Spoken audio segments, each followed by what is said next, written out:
मुख्यमंत्री जी, आपने रोग हटाने की बात की, लेकिन कभी कभी ऐसा लगता है आप रोग ही हटाने की बात कर रहे हैं, क्योंकि जो बुलडोज़र चला है, आज नागपुर में चला है, यहाँ पर भी कोर्ट भी कहता है कि ये बुलडोज़र जस्टिस बंद होना चाहिए, लेकिन कोई बंद नहीं कर रहा। आज भी नागपुर में चला है, तो ये जब बुलडोज़र जस्टिस जब मना किया है फिर भी चल रहा है। देखो, जो न्याय मानते होंगे उनके लिए न्याय होता है। जो स्वयं न्याय को, कानून को अपने हाथों में लेते हैं, तो बहुत बार कानून के दायरे में रह करके उनको सबक भी सिखाया जाता है। जो जैसे समझेगा उसको उसी भाषा में समझाना चाहिए। आप मुझे बताइए, कोई हिंसक बनकर के प्रहार करने के लिए आ जाए हमारे सामने और हम उसके सामने गिड़गिड़ाएं? ये नहीं। अगर वो हिंसक बन के आया तो उसको पहले उसकी हिंसा का प्रतिकार तो वहाँ पे करना पड़ेगा ना। आप कानून के दायरे की बात कर रहे हैं, फिर आपने कहा कि संभल पे आ रही हूँ मैं, आपने कहा कि संभल में 65 कुछ तीर्थ स्थल हैं, 64 और 18 की पहचान हो गई है। योगी जी, अब बढ़ के 54 तक पहुंच गई है। आप कितनी जगह खोदेंगे, कितने मस्जिद? जितने भी होंगे सब ढूंढेंगे, जितने भी होंगे सब ढूंढेंगे, सब निकालेंगे और दुनिया को बोलेंगे कि भगवान ने जिसको आंखें दी हैं वो आके देखो तो क्या हुआ था संभल में।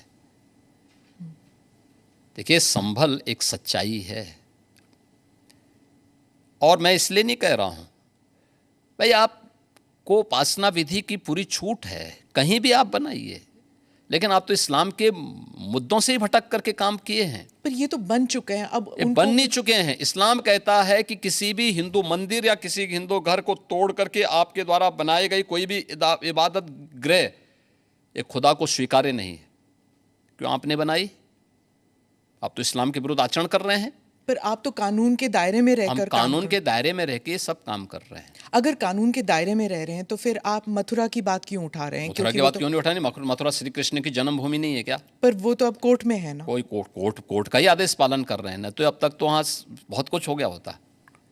तो अयोध्या, काशी, अब फिर मथुरा भी, और कितने? और आप मुझे बताइए, सनातन हिंदू धर्म के जो महत्वपूर्ण स्थल हैं उन सभी स्थलों को हमारी विरासत के प्रतीक हैं।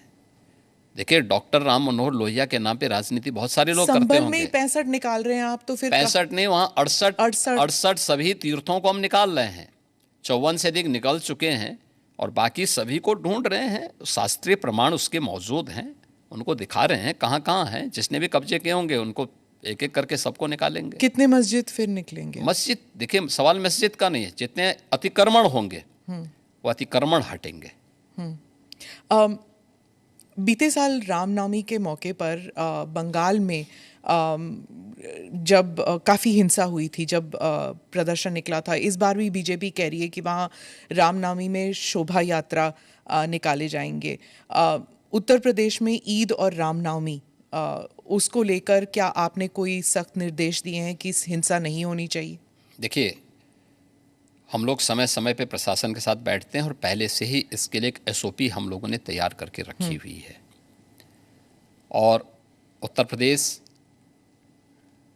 पहला राज्य है जिसने माननीय उच्चतम न्यायालय के ही निर्देशानुसार धर्मस्थलों के माइक को, जो उसके परिसर के बाहर आवाज़ आती थी, उसको कंट्रोल कर किया है या उसको उतारा है, कंट्रोल किया है इस संवाद के माध्यम से।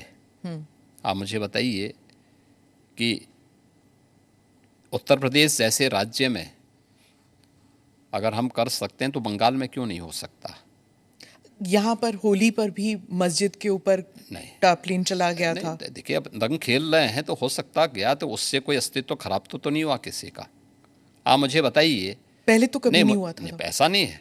आप मुझे बताइए, मुहर्रम में जुलूस निकलते हैं, क्या उनका झंडे की छाया मंदिर के आसपास या किसी हिंदू घर के ऊपर नहीं पड़ती है क्या? क्या उससे हिंदू घर अपवित्र हो जाता है क्या?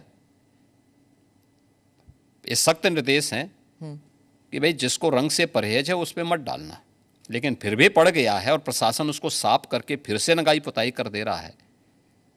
ये कौन सी बात है? क्या रंग बिरंगे कपड़े पहनते नहीं? हिंदू से ज़्यादा रंग बिरंगे तो मुसलमान ही पहनता कपड़ा, तो फिर रंग से परहेज क्यों?